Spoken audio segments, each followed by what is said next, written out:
Vamos a hablar de paredes torácicas, ¿sí? No es lo mismo que hablar de tórax, porque tórax incluye el continente, que son las paredes, y el contenido. Vamos a empezar mostrando, de entrada, cuáles son los diferentes componentes que la constituyen. Vamos a arrancar teniendo en cuenta que, como elementos óseos que van a participar, el esternón, ¿sí?, que es un hueso medio que se encuentra ubicado en la parte media más superior del tórax. Las costillas, que con los cartílagos costales constituyen los llamados arcos costales. Tengan en cuenta eso para más adelante, porque los músculos no es lo mismo un músculo que se inserte en una costilla o en un arco costal, porque evidentemente, si dice se inserta el arco costal, involucra los dos accidentes. Tenemos también la columna vertebral torácica, con sus articulaciones y todo eso.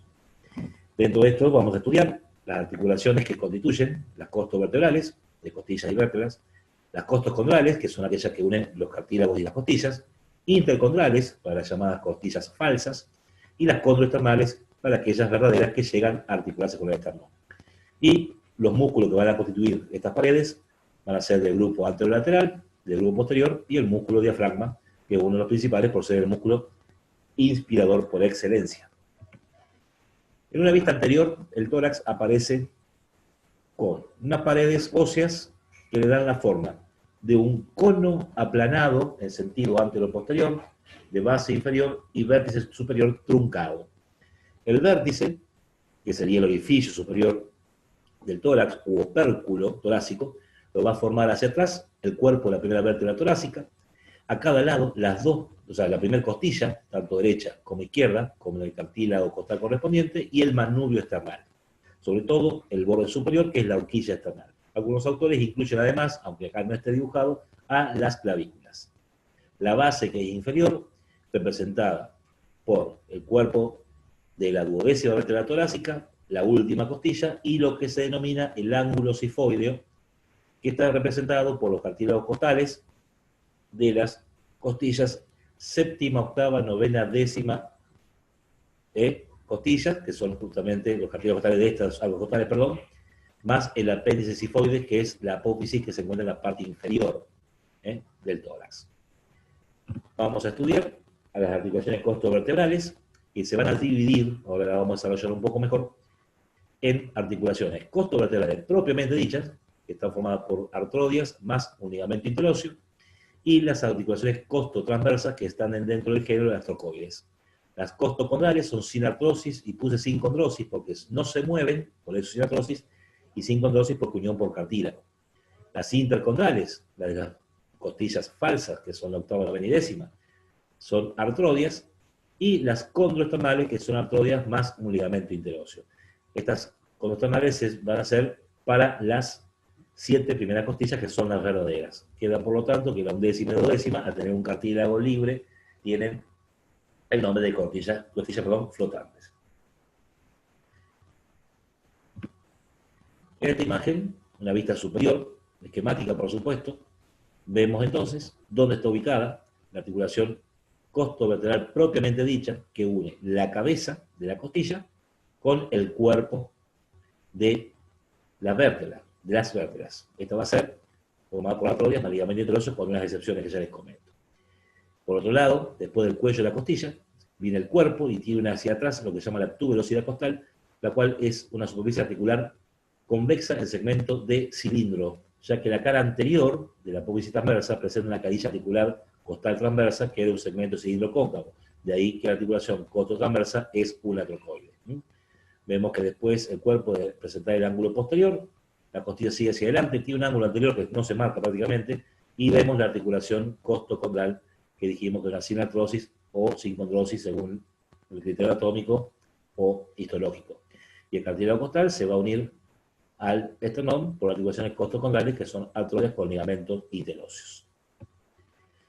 Esto es para mostrarles justamente lo que va a pasar con la costovertebral propiamente dicha, donde vemos de frente en el corte, ¿sí?, que está el cuerpo de la vértebra superior, el cuerpo de la vértebra inferior con el disco, la cabeza de la costilla, presenta una hemicadilla superior, una inferior, y estas se articulan con las cadillas costales inferior y superior respectivamente, las vértebras que están articuladas entre sí.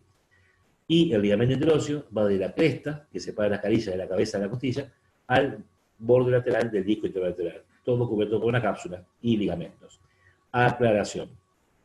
La primera costilla y las dos últimas, 11 y 12, no tienen dos carillas costales, sino que tienen una sola en forma vertical, ya que se articulan con la cara lateral del cuerpo de la vértebra correspondiente, por lo tanto constituye una sola artrodia y no tiene ligamento interóseo, ¿sí? Los ligamentos que tiene la articulación se llaman ligamento anterior y posterior, y aparte existen otros ligamentos que van a mantener unidos a la costilla y a la columna, que son ajenos a la articulación, que son, por ejemplo, el ligamento cérvico transverso interóseo. Va a haber un llamado cérvico meniscal, que es inconstante, que va de la cabeza de la costilla al disco. Va a haber un cérvico transverso superior, que va a la superior de la primera costilla, y listo, ¿sí? ¿Cuáles van a ser los músculos que van a participar?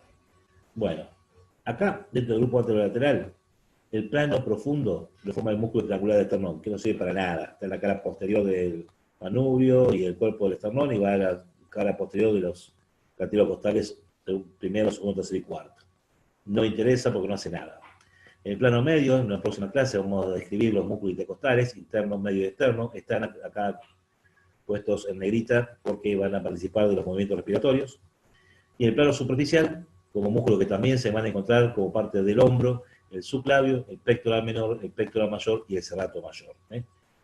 Dentro del globo posterior hay 4 planos. El plano profundo no participa en la respiración, lo nombramos nada más, son el transverso espinoso, el dorsal largo, el sacro lumbar o iliocostal, los intraespinosos y el epiespinoso o subespinoso. Lo cubre el plano de los serratos menores y posteriores. Se llama serrato menor posterior y superior. Serrato menor posterior e inferior son 2 músculos los cuales participan en la respiración. El tercer plano lo forma el romboides, somos plano del romboide, lo forma solamente este músculo, que es un músculo de todos los movimientos del hombro, nada que ver con la respiración. Y el plano superficial, al igual, tenemos 2 músculos que son el trapecio, que actúa sobre el cuello, sobre el hombro, eleva el tronco, pero no participa en la respiración. Y el dorsal ancho, que es un músculo que también actúa sobre el brazo y también participa en la elevación del tronco sin participar en los movimientos respiratorios. Y, por último, va a ser el diafragma, el músculo de la respiración, ¿sí? Que va a ser el principal. Voy a hacer una aclaración, porque es corta esta clase, va a haber todo un desarrollo de la parte muscular, del espacio intercostal. Los movimientos respiratorios dependen, ¿sí?, del músculo diafragma, principalmente, cuando se habla de respiración normal, ¿sí?, con una contracción, que es de forma activa, y la expiración, que es pasiva.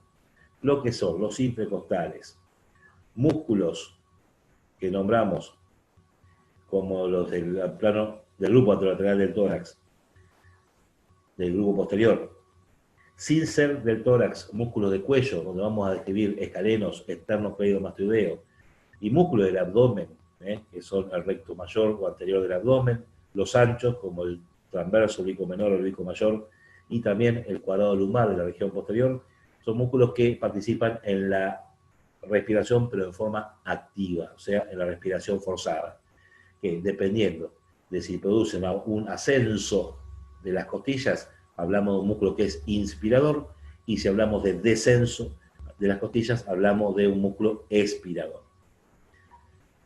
Cabe aclarar que los movimientos se van a realizar en las articulaciones costovertebrales, ¿sí?, donde principalmente esa rotación que se produce en la costotransversa, ¿sí?, acompañado de leves movimientos de la costovertebral propiamente dicha, permite el movimiento tal que, lo voy a bajar un poquito, si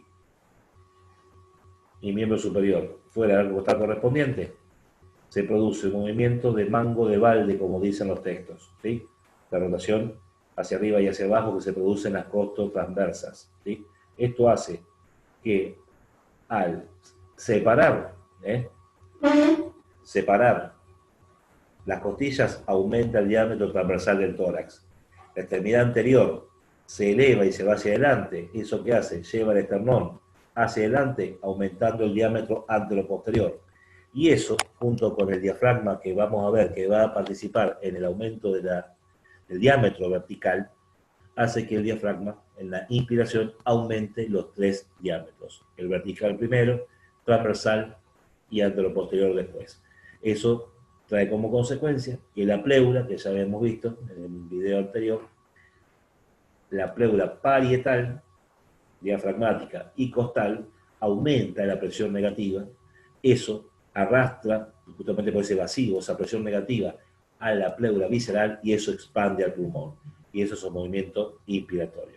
Cuando veamos la parte del músculo diafragma, van a entenderlo mucho mejor. La próxima clase le explico justamente estos músculos que hacen mucho más larga. Por supuesto. Nos vemos.